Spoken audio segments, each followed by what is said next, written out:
আসসালামু আলাইকুম, welcome back to my channel. কেমন আছেন আপনারা সবাই? আশা করি আল্লাহর অশেষ রহমতে কাছে দূরে যে যেখানে আছেন সবাই ভালো আছেন। আমরাও আল্লাহর অশেষ রহমতে ভালো আছি। আজকে সুন্দর একটি সকাল থেকে সারাদিন কি করব সেগুলো আপনাদের সাথে শেয়ার করব। অনেক সুন্দর রোদ উঠেছে আজকে। এর মধ্যে কিন্তু সকালের নাস্তা সেরে নিয়েছি। আজকে আমরা কোথায় যাব কি করব সেগুলো আপনাদের সাথে শেয়ার করব। এই যে এখানে ঘরে আম দেখতে পাচ্ছেন, এখান থেকে কিছু আম নিয়ে আমরা বেড়াতে যাব, যে আত্মীয় বাড়ি সেখানে নিয়ে যাচ্ছি। আমরা যাচ্ছি আমার ভাইয়ের শ্বশুর বাড়ি। আমার ভাইয়ের বউ ঐশী গতকাল গিয়েছে বাবার বাড়ি। আমাদের যাওয়ার উদ্দেশ্যে মূলত ও গিয়েছে। এখন আজকে আমরা যাচ্ছি। আর এই যে এখানে আমার ছোট ভাই আর আমার আব্বা বাড়িতে থাকবে, তাদের জন্য রান্না করে দিয়ে যাচ্ছি তরকারি। তাড়াহুড়া করে রান্না করা হচ্ছে। আর এদিকে যে জাম পাড়া হচ্ছে, গাছে অনেক জাম পেকেছিল।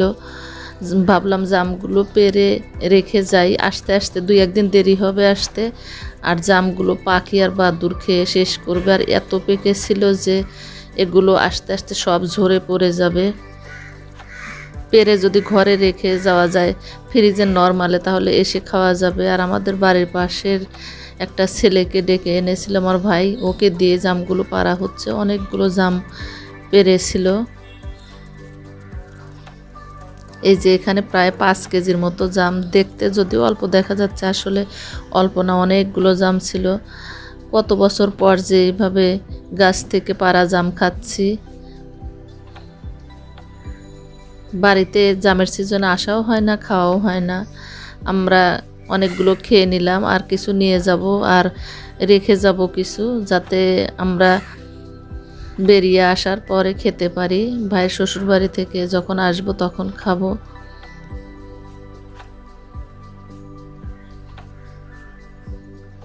জামগুলো গাছ থেকে পাড়ার পরে অমনি সবাই খাচ্ছে। আমার ছোট বোনকে বললাম ধুয়ে নিয়ে আয়, এখন ধুয়ে নিয়ে আসবে আর সবাই মিলে খাবো। আমার হাজব্যান্ডও পছন্দ করে জাম, ওকেও দেওয়া হবে। জামগুলো অনেক মিষ্টি ছিল। আসলে নিজেদের গাছের জাম গাছ থেকে এভাবে পাড়ার পরে খেতে কিন্তু ভালোই লাগে। কিনা জামগুলো আসলে এত মিষ্টিও হয় না আর এত বড় বড় হয় না, আকারে ছোট হয়। জামগুলো খুবই রসালো ছিল।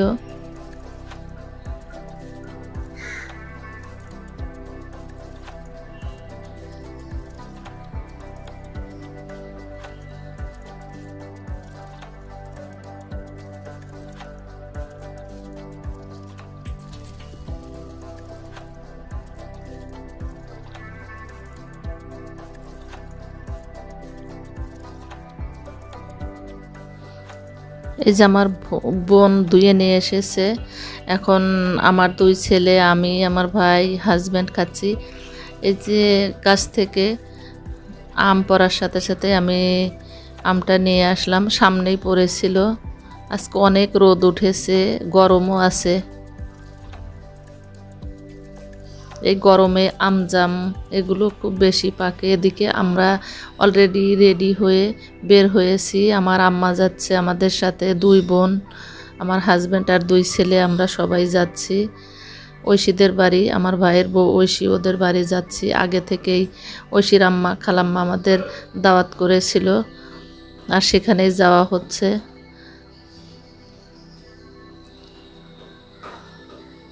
আপনারা আমাদের সাথে থাকবেন এবং পুরো ব্লগ দেখবেন। এই যে এখন সিএনজিতে উঠে পড়েছি, আমাদের বাড়ির পাশেই চলে যাচ্ছি।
ঐশীদের বাড়ি যাওয়ার পরে লাঞ্চ সেরে কিছুক্ষণ রেস্ট নিয়ে বিকালবেলা আমরা ঘুরতে বের হয়েছি। নদীতে ভ্রমণ করব, নৌকা ভ্রমণ।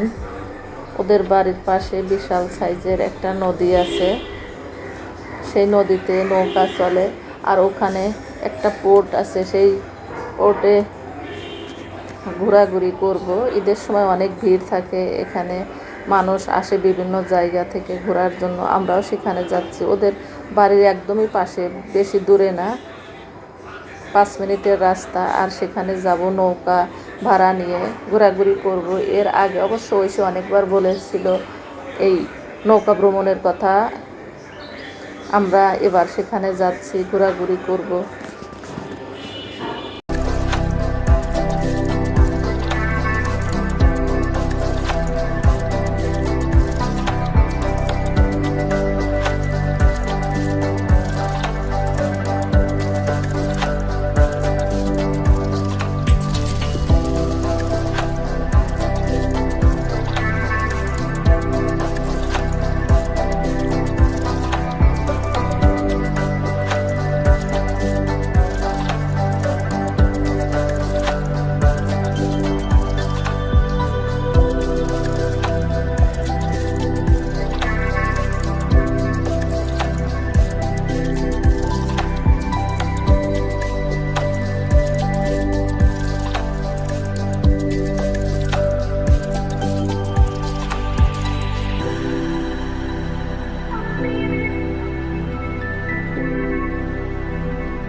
নৌকায় উঠে আমরা অনেক ঘোরাঘুরি করলাম। একটু ভয় ভয় লাগলো, অনেক বছর পরে এভাবে নৌকায় উঠে নৌকা ভ্রমণ করেছি। তাও পরিবারের সবাই, বাচ্চাদেরকে নিয়ে একটু ভয় ভয় লেগেছিল। অনেক আনন্দ হয়েছে নৌকা ভ্রমণ করে, খুবই ভালো লেগেছে। এদিকে প্রায় সন্ধ্যা হয়ে আসছে, এখন আমরা ফিরে যাচ্ছি। নদীর অনেক ভিতরে গিয়েছিলাম, এখন ব্যাক করে বাড়ির দিকে যাচ্ছি। আজকের মতো বিদায় নিচ্ছি। আল্লাহ হাফেজ, আসসালামু আলাইকুম।